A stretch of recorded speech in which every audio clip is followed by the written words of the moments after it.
Бројки со Наташа Мерсовска на Радио Слободна Македонија.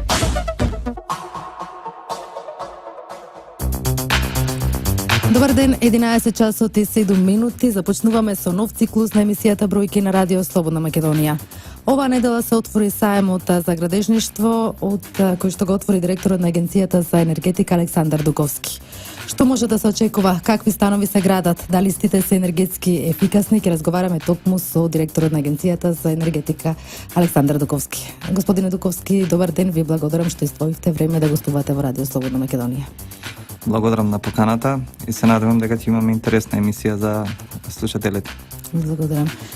Ќе има зголемена понуда на станови, но и зголемена побарувачка. Сепак цената на метар квадратен нема да се намали. Моето прво прашање, какви станови се градат во Македонија?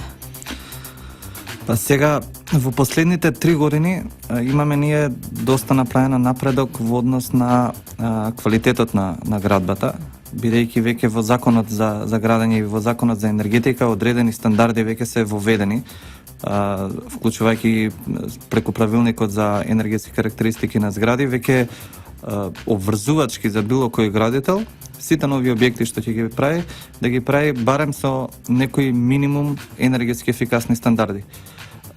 Кога се прави некој објект каде што веќе енергетските ефикасни стандарди се на високо ниво, тој мора да биде изграден со квалитетни мерки, со квалитетни градежни материјали, работната рака да биде соодветна на материјалот кој се користи и практично тоа до некаде овозможува сите нови објекти да бидат изградени на едно повисоко ниво. Така да, без разлика дали цените се спуштат или остануваат исти, нивото на градбата веќе е покачено нагоре. Тоа можевме и да го видиме и веќе и на овој саем за градежништво, дека материјалите што сите градежни компании ги користат се на ниво многу повисоко од, да речеме, од пред 5 години.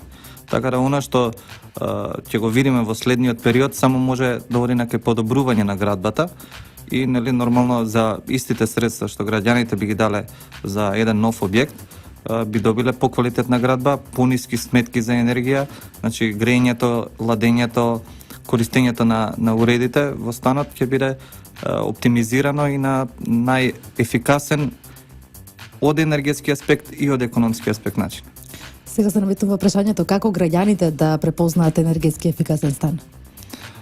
Сите овие што се нови објекти, значи како што кажав, преку законот за градење, законот за енергетика и правилниците што се донесени, веќе имаат обврска да имаат извршена енергетска контрола во моментот кога зградата веќе треба да биде стаена во употреба. Значи сите тие нови објекти, сите тие нови станови, сите веќе имаат сертификат за енергетска карактеристика на зграда или нели она ние народно како што го кажуваме енергетски пасош, каде што точно се кажува која е енергетската класа на тој објект. И сега кога ќе го погледнете енергетскиот пасош, точно и јасно е дефинирано какви се енергетските потреби за загревање на тој простор. Така да ако видите објект што има енергетска класа А или Б, веќе можете да бидете сигурни дека сметките што ги плаќате за грејење нема да бидат толку високи кои што биле во претходните случаи.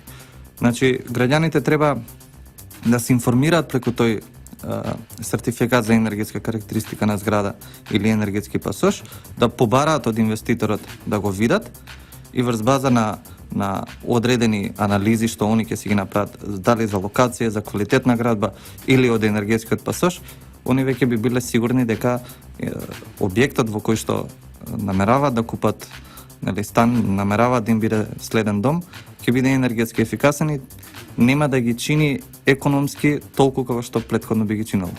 Меѓутоа, дали секогаш кореспондира оно што е во енергетскиот пасош напишано енергетската ефикасност? Вашите инспектори се на терен и го контролираат тоа. Што е констатирано до сега? Целиот процес за енергетска контрола, како што напомнав претходно, е почнат пред 3 години. Ние веќе обучивме околу 300 енергетски контролори, кои што ја имаат таа задача да ги контролираат објектите. Значи и старите објекти и новите објекти. Она што го забележавме во изминатиот период е дека повеќето од градежните компании се во склад на прописите што се законски донесени во Република Македонија и енергетските контролори тоа го евидентираат и ни доставуваат до Агенција за енергетика, ни доставуваат извештај каде што јасно пишува која е класата и на кој начин е извршена таа енергетска контрола. Во следниот период, бидејќи веќе имаме одреден број на енергетски контроли што се пристигнати во Агенција за енергетика, ќе направиме една анализа и ќе направиме контрола врз енергетските контролори, за да видиме дали и тие соодветно си ја вршеле работата, дали она што го пишува во сертификатот за енергетска карактеристика на зграда е точно или не е точно, и соодветно на тоа ние ќе одговориме. Првичните анализи се дека повеќето од градежните компании се тука некаде со точноста на тие енергетски контроли и со точноста на градбата што претходно имаат утврдена. За оние кои што бегаат лево или десно, од тоа ќе има соодветни мерки. Јас секако би сакал сето тоа да биде направено на еден позитивен начин, за да не биде уништена таа идеја дека сертификатот ја покажува на вистина состојбата на објектот. Значи, граѓаните би требало да веруваат на она што енергетските контролори ќе го увидат на терен. Повеќето од сертификатите тврдам дека се во ред. Така да граѓаните можат со некоја доза на сигурност да кажат дека она што ќе го прочитаат во енергетскиот сертификат е на вистина она што на терен се гледа. Споменавте дека токму оваа енергетска ефикасност може да им донесе значителни заштеди на сметките за струја. Може ли грубо да се направи колкави заштеди би биле за некои станеве од 100 квадрати? Вака се, кога се прават анализи за еден објект, тие се прават врз база на квалитетот на градбата на објектот и фокусот е исклучиво за потребите за грејење на објектот. Можно е да има разлика помеѓу начинот на кој што станарот ќе го користи својот стан. Речеме, можете вие да земете да правите диско во вашиот стан и тоа нема да се одрази на енергетската класа. Но доколку греете на централно грејење, на струја или на друг начин на грејење, би требало согласно сертификатот за енергетска карактеристика на зграда точно да пишува колку киловат сати на метар квадратен годишно вашиот објект би требало да троши за да имате комфортни услови на живот. Тоа е клучно да се каже. Комфортни услови на живот се одредени стандарди што ни овозможуваат ние нормално да функционираме и на работното место и во нашите домови. Тоа не е економско штедење. Значи, ако ви имате станот од 100 квадрати, да греете една соба од 25 квадрати, другите да не бидат грејни, не е комфортен услов за живот. Во нормални услови, доколку се работи за станот 100 квадрати и има енергетска класа, да речеме А, вашите енергетски потреби за грејење не би требало да бидат повеќе од 2000 до 2500 денари на месечно ниво. Сега тоа зависи сепак и како станарот, дали домаќински ќе се однесува и кон својот дом или не. Доковски, вашите ангажмани си на меѓународно ниво. Избран сте за претседател на бордот на група на експерти за енергетска ефикасност во економскиот дел на Обединетите нации. На кои програми работите во моментов? Да, значи веќе 6 месеци сум на таа позиција. Веќе го планираме планот за работа за следниот период. Значи, делот од Обединети нации што е за економскиот дел, особено за Европа, ја опфаќа и Македонија како дел од својот регион. И ние веќе почнуваме да работиме на одредени препораки за политики за енергетска ефикасност. Значи, најефикасни политики што се покажале во другите земји, кои би можеле да се пренесат и на локално ниво, значи би можеле да се пренесат и во Република Македонија. Правиме некои анализи и математики како можеме да зголемиме енергетската ефикасност и во индустријата, што е исто така битен сегмент, бидејќи ако земете во енергетскиот колач, околу 40% отпаѓа на домаќинствата, 20 до 30% отпаѓа на транспортот и остатокот отпаѓа на индустријата. Значи тука имаме огромни потенцијали за работа.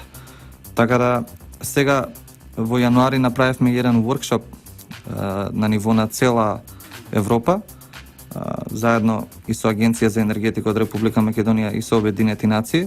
Во Женева го направивме тој воркшоп, каде што поканивме голем број на светски компании кои се занимаваат со производство, преработка на ресурси и ангажирање на различни други сервиси, и побаравме од нив да ни дарат еден план како они прават енергетска ефикасност во индустријата, во склоп на нивните фабрики, нивните производни процеси, и сето тоа ќе го трансферираме и на локално ниво. Така да очекуваме дека во следните 2 години, согласно програмата што ја имаме во Обединети нации, дека дел од тие политики би се трансферирале и тука во Република Македонија и би имале еден сектор за енергетска ефикасност што само ќе овозможи Македонија да биде што е можно поенергетски ефикасна. Господин Дуковски, овде предлагам да направиме мала музичка пауза, да ги слушнеме рекламите, па ќе продолжиме со разговорот. Бројки со Наташа Мерсовска на Радио Слободна Македонија. Гостин во емисијата Бројки Александар Дуковски, директор на Агенција за енергетика. Дуковски, пред одредено време подпишавте меморандум за соработка со програмата за зголемување на пазарната вработливост на Швајцарската агенција за развој и соработка. Можете да не кажете нешто поконкретно што ќе значи ова за Македонија? Да, подпишавме и делумно затоа и беше и причината што заедно бевме на отварањето на сајмот за градежништво. Значи, преку таа програма се планира одредени енергетски ефикасни мерки во хотелиерството, но не е тоа она што Агенција за енергетика го работи заедно со програмата, туку ние ќе се фокусираме повеќе на јавниот сектор и за енергетската ефикасност во јавниот сектор. Концептот е да се направи модел каде што ќе може да има приватни инвестиции во јавниот сектор како енергетски услуги, што е релативно нова работа во Република Македонија, иако во одредени земји во Европа тоа веќе е пракса. Значи, не стандарден принцип со јавно-приватно партнерство, туку одредена компанија би можела да инвестира во одреден објект од јавниот сектор и преку заштедите на енергија да си ја врати инвестицијата назад, а сепак таа институција, градинка, училиште, може да има бенефит за тоа што сметките за енергија ќе бидат драстично намалени. Значи, фокусот е да се направи таков модел што ќе овозможи да има заштеда во јавниот сектор. Исто така и ќе се фокусираме одреден дел и на типот на јавни набавки за набавување на електрична енергија, затоа што тие две се некако поврзани едно со друго. И ако направиме поместување и во едната и во другата насока, мислам дека веќе и општините и институциите што се на државата што обавуваат јавна дејност, тие ќе можат што е можно поедноставно и пофинансиски исплатливо да станат поекономски ефикасни. Од кога би почнале со примена? Значи, сега сме веќе во фаза на анализа за да видиме кои се тие законски пречки што оневозможуваат истото да се направи. Бидејќи одредени процедури и одредени законски действија што моментално се на сила, они овозможуваат на одреден начин да се буџетира секоја институција и соодветно на тоа нели да се одговори кој ќе треба да има енергетски потреби, значи кој ќе треба да се плати енергијата што се користи од таа институција. Сега ние гледаме на кој начин би можело тоа да се подобри, за кој ќе го инкорпорираме тоа во една добра законска рамка, да биде овозможено секоја институција да може да излезе со тип на договор кој ќе овозможи енергетска услуга не во смисла на продавање на електрична енергија или продавање на топлина, туку енергетска услуга во смисла на правење и изработка на мерки за енергетска ефикасност и преку заштедите практично тие мерки да се исплатат. Значи, фокусот тука е повеќе на давање на услуги отколку на продавање на енергија.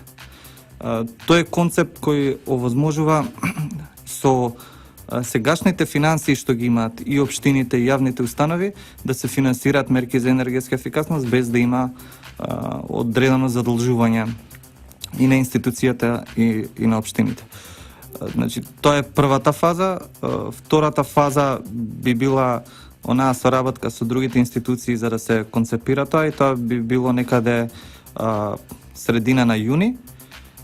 И ако биде секако што треба, би требало веќе септември-октомври да направиме одредено пилотирање, за до крај на година веќе да знаеме дали мерките што ние ги предлагаме се ефикасни и дали така ќе може да се прават типовите на договори за енергетски услуги на сите јавни установи од нова година па натака.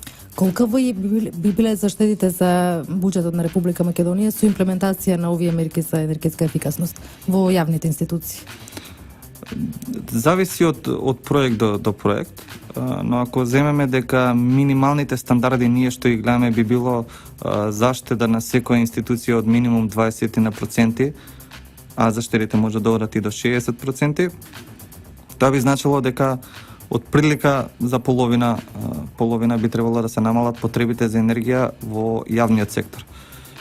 Кога ќе земеме предвид дека сите тие сметки за енергија одат директно од буџетите на одредените институции и на општините, тука веќе може да видиме дека драстично може да се намали на трошоци кои што во овој момент одат едноставно само за покривање на потребите за енергија.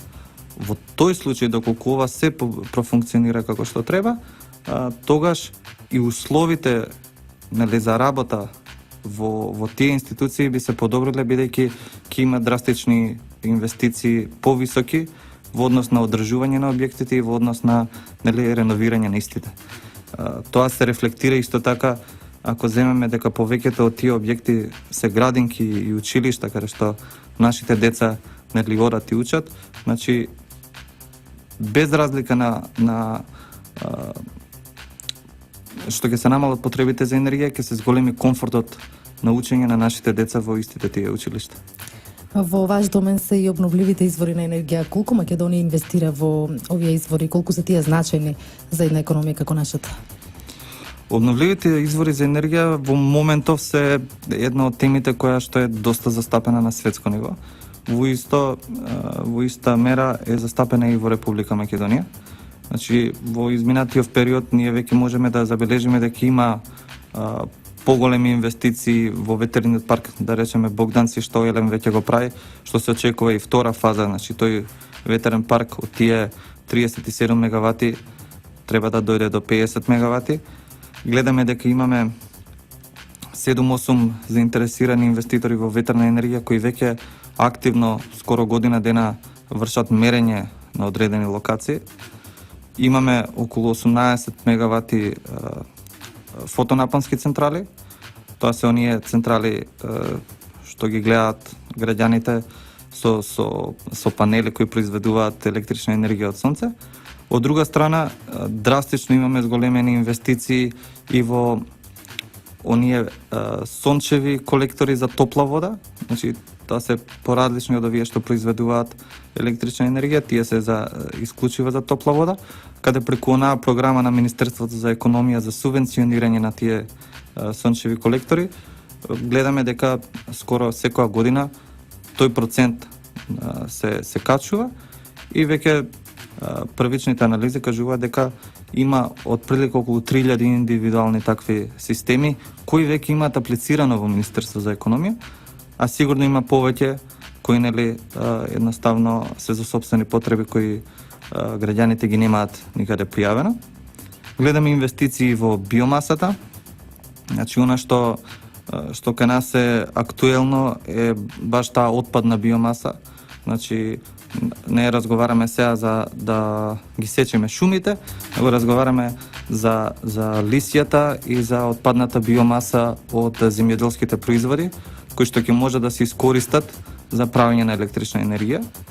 Имаме зголемени инвестиции во таа сфера и нормално малите хидроцентрали, ние како земја сме доста актуелна за тие работи, бидејќи во регионот нашиот систем на тендерирање за мали хидроцентрали е скоро на највисоко ниво и ние веќе имаме над 60 на мали хидроцентрали кои работат и кои се успешни инвестиции. Значи тоа се приватни инвестиции кои што субвенционирани од страна на државата овозможуваат да се диверсифицира тоа портфолио енергетско. Имаме поголем удел на обновливи извори. Обновливите извори моментално се движат околу 21-22 до 25% и очекуваме дека во следниот период тој процент ќе оди само нагоре. Обновливите извори на енергија значително влијаат на намалување на загадувањето, а дали треба напорите да се насочат токму за форсирање на ваквите извори? Ако сметате на локалното загадување, значи обновливите извори за енергија секогаш можат да овозможат подобра животна средина, бидејќи она што ние како од фелата енергетската фела го гледаме од фосилните горива, не може да очекуваме дека може да има чист производ. Локалното загадување е многу интересен концепт, особено од енергетски аспект, бидејќи голем дел од нашата територија грејењето е преку онаа биомаса, значи стандардна биомаса, значи тоа се дрва. И сега тука треба да се дадат одредени индикации на индивидуалните домови дека треба да внимават и на квалитетот на дрвото кое го стават и што горат во нивните печки за да се намали загадувањето. Владата на Република Македонија заедно и град Скопје дадоа одредени субвенции за промена на тие печки, значи од печки на дрва да се преместат во печки на палети, кои се многу поенергетски ефикасни, поекономски исплатливи за граѓаните и воедно користат ресурси кои што значително пониски им се оние емисии на PM2,5 и PM10 честички, се разбира CO2. Значи, јас би се фокусирал на она дека доколку е возможно и економски исплатливо да се користи обновлив извор на енергија, тоа граѓаните би требало да го прават. Доколку и самите граѓани знаат на кој начин се греат, треба да внимаваат дали биомасата која користат е доволно исушена, за и сами они да придонесат да се намали тоа локално загадување. Ние сега оваа зима видовме драстични температури и тоа овозможи да имаме одредени пикови на тоа загадување, но се надевам дека во следниот период, ако на пазарот излезат добри производи кои што ќе бидат поекономски исплатливи и поефикасни од страна на користење на ресурсите, тие пикови полека ќе се намалуваат. Моето последно прашање до вас, господине Дуковски, кои ќе бидат вашите идни планови и проекти на Агенцијата за енергетика и ваши? Оно што го спомнав предходно, што го работиме заедно со програмата, значи тоа ќе биде за дело со енергетска ефикасност во јавниот сектор. Планираме да направиме одредени анализи и стратегии како да ја зголемиме енергетската ефикасност во резиденцијалниот сектор. Насоките ни се да се овозможи одредено поисплатливо кредитирање од страна на банките за лицата да може да си допуштат мерки за енергетска ефикасност и нормално да направиме одредени поместувања во однос на обновливите извори на енергија, значи да направиме анализи на кој начин и како би можело да бидат субвенционирани или да направиме нови бизнис модели како обновливите извори на енергија можат лесно да влезат во нашиот електроенергетски сектор. Дуковски, јас ви благодарам што бевте гостин во емисијата Бројки. Благодарам. По кратката музичка пауза ќе ги слушнете и најважните економски настани. Бројки со Наташа Мерсовска на Радио Слободна Македонија. Во емисијата Бројки ги слушате и најновите економски настани оваа недела. Странските инвеститори се соочуваат со сериозен недостиг на квалификувана работна сила со завршена средна стручна подготовка. Бараат реформи во средното образование, кои ќе им ги обезбедат работниците. Подготвени се и да помогнат во реформите затоа што токму квалификованите работници со средно се носители на растот во развиените земји. Повеќе никој не сака да работи во земјава, сите сакаат да студираат и тоа станува голем проблем за нас. Би напоменал дека ова не е само македонски проблем. Слична е состојбата и во Австрија и Германија и ние решивме дека мора да сториме нешто. Вие имате добро средно стручно образование, но тоа мора да се прилагоди на потребите на бизнисот за отпосле да има вработувања. Нови олеснувања за граѓаните и фирмите. Преку новата електронска алатка на катастар, граѓаните и фирмите електронски ќе можат да проверат што е предвидено во нивната или друга парцела, да видат што предвидува деталниот урбанистички план, ќе имаат и увид во цените за градежното земјиште. Се работи за електронска услуга со која сите граѓани, бизнис заедницата можат преку електронски пат да проверат што е предвидено во нивната парцела, во други парцели, што е предвидено во деталните урбанистички планови за градење и така натаму. Во моментот во регистарот на градежно земјиште, поточно на веб порталот, веќе се објавени преку 1000 урбанистички планови, значи транспарентноста на планирањето, транспарентноста на податоците од денеска натаму е загарантирана. Понудата и поборувачката на станови расте, цената на метар квадратен нема да се менува. Градежниците се задоволни од резултатите. Велат дека во услови на политичка криза, граѓаните повеќе сакаат заштедите да ги вложуваат во недвижнини отколку да ги чуваат во банка.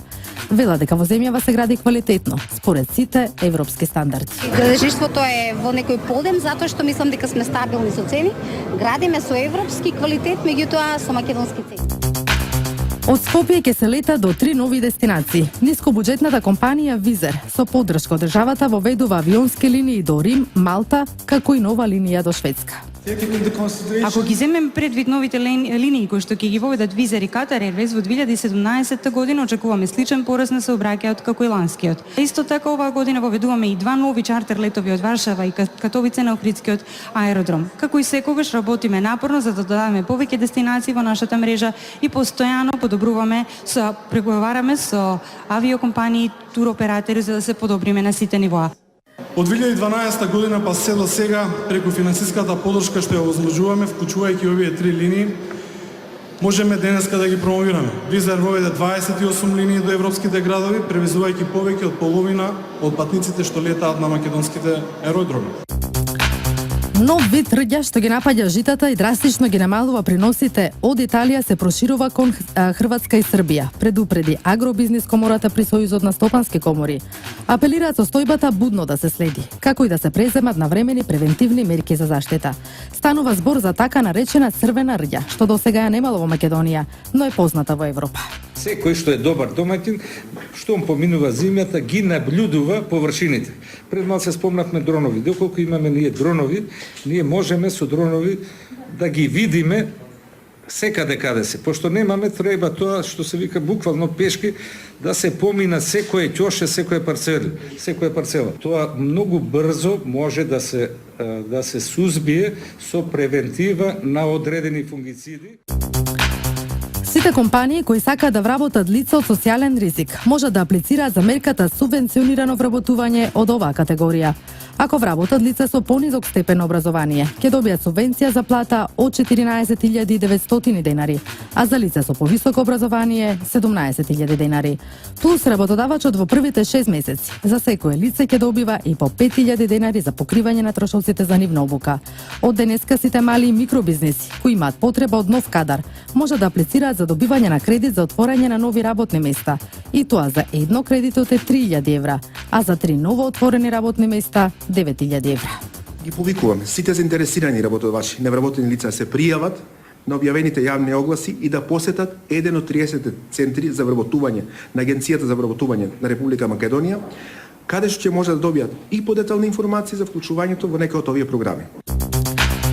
Сите невработени лица кои сакаат да отпочнат собствен бизнис и се регистрирани во Агенцијата за вработување можат да аплицираат за добивање на кредит за самовработување.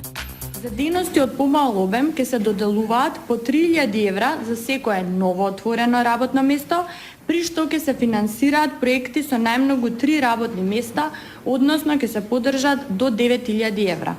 За дејности од поголем обем за кредитобарателот ќе се доделуваат по 5.000 евра, а за секое ново отворено работно место повторно ќе се доделуваат по 3000 евра.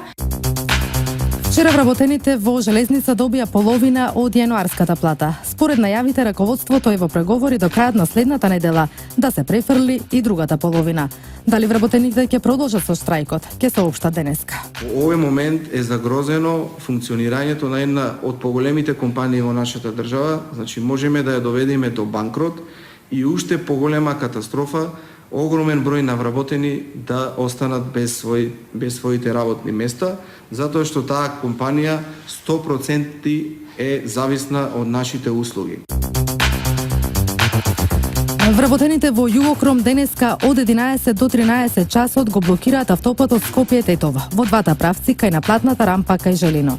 Синдикатот најави дека патот ќе го блокираат во знак на протест, бидејќи сите печки во фабриката се исклучени од 1 ноември лани по налог на Државниот инспекторат за животна средина, затоа што не го испочитуваа продолжениот рок од 2 години што им го даде владата да постави филтри за добивање интегрирана еколошка дозвола. Околу 700 вработени во оваа компанија неколку пати го блокираа патот Скопје-Тетово со барање да продолжат со работа во комбинатот, бидејќи се без екзистенција. И овде завршува емисијата Бројки во продукција на Радио Слободна Македонија. Денеска 2 март со мене уредник и водител Наташа Мерсовска и Далибор Зафировски техничка реализација. Јас ви посакувам убав ден. Бројки со Наташа Мерсовска на Радио Слободна Македонија.